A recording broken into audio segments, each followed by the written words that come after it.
Las perspectivas económicas de la economía yucateca se tornan en el futuro cercano gris. A mi parecer, el crecimiento o la recuperación económica del estado de Yucatán va a durar un tiempo suficiente como para tener afectaciones en varios rubros del sistema económico.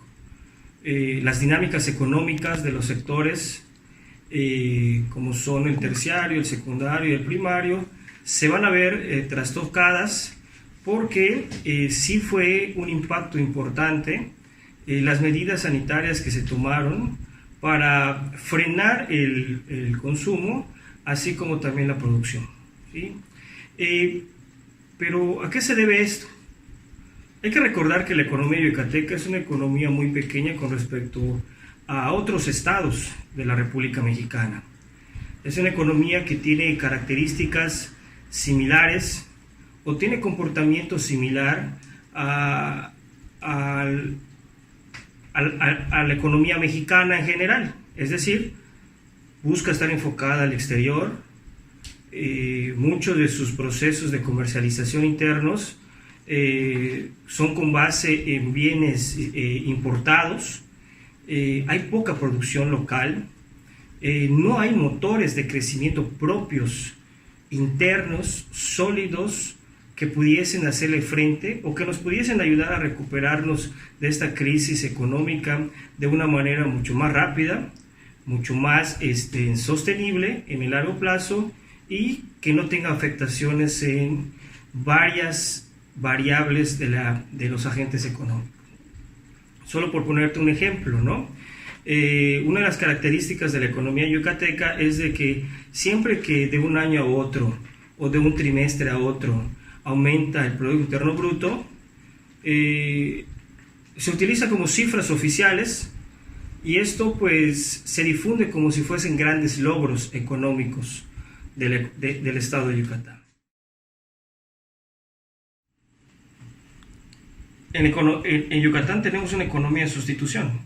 Preferimos los bienes externos a los bienes internos, ¿sí? Preferimos el consumo externo a los bienes consumo locales.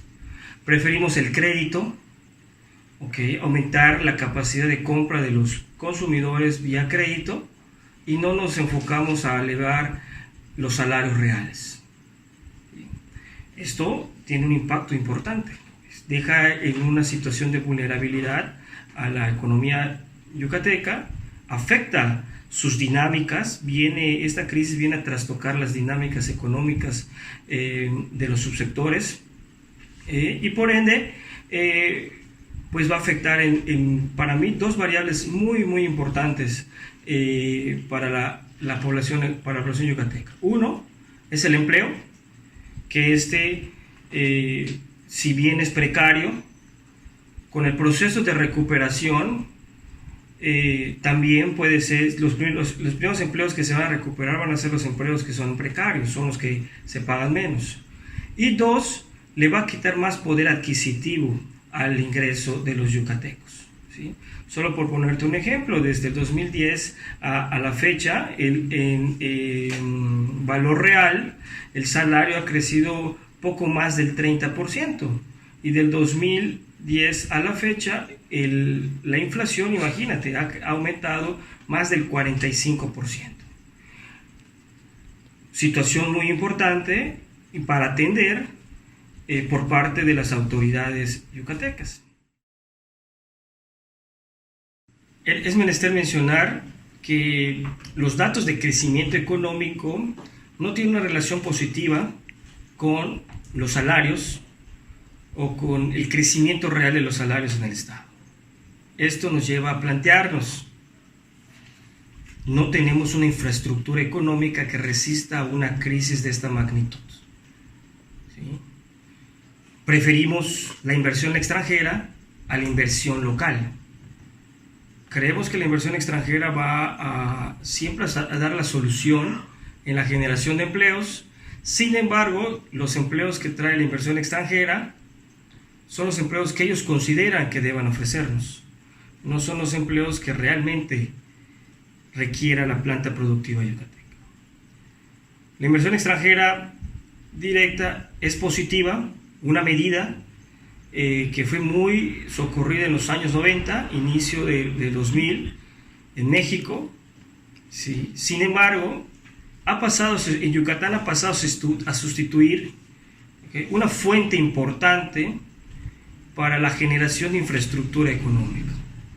Una inversión extranjera que no articule, que no se encadene con industrias locales, medianas y pequeñas, es una inversión extranjera perversa.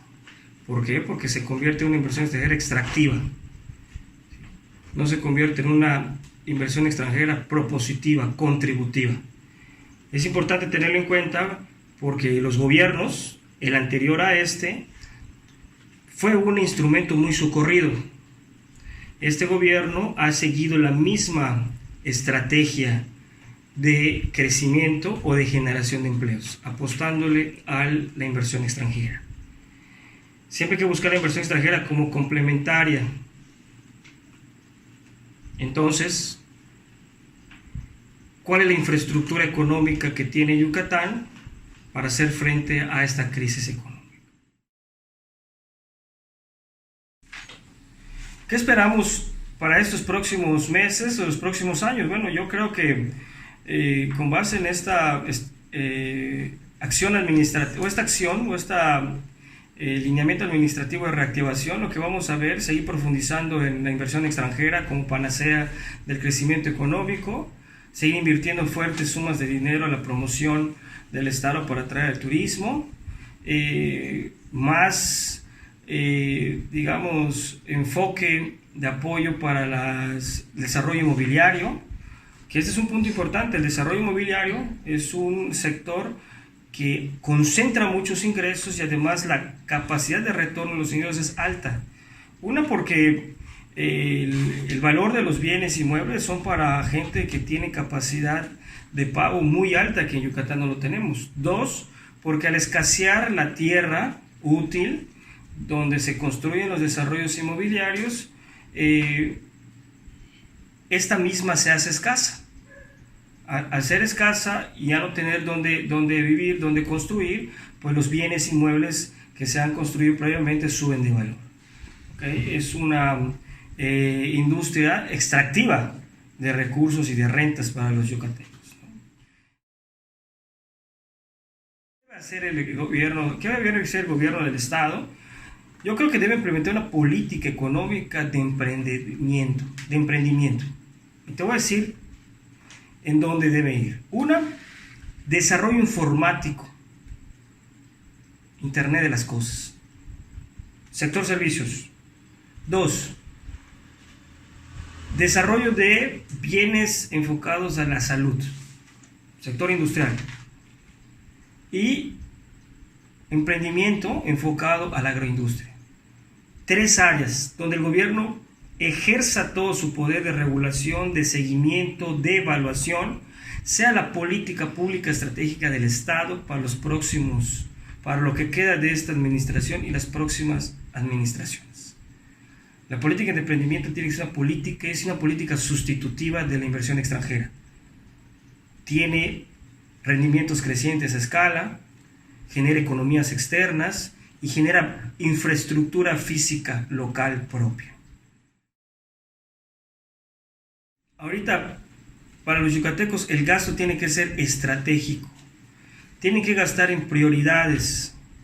Tienen que gastar lo que realmente se necesite. No tiene que haber gastos superfluos. Muy al contrario. El consumo o el gasto de las familias tiene que ser moderado y con una visión de mediano plazo. Es decir, que se vayan acostumbrando a un consumo paulatino, a un consumo prioritario, a un consumo estratégico. Gracias.